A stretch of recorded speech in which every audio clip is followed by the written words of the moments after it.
Manipur Human Rights Commission (Mhrc) has directed State Archaeological Department for the protection of two historical banyan trees at Imphal, namely Sati Khongnang and Meikibi Khongnang, as heritage sites.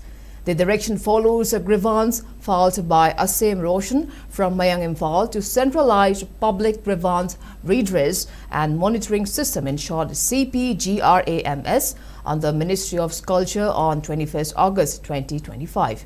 Subsequently, on 26 August 2025, Archaeology Survey of India (ASI) Aizawl Circle notified Manipur State Archaeological Superintendent to take up protection measures for the two trees.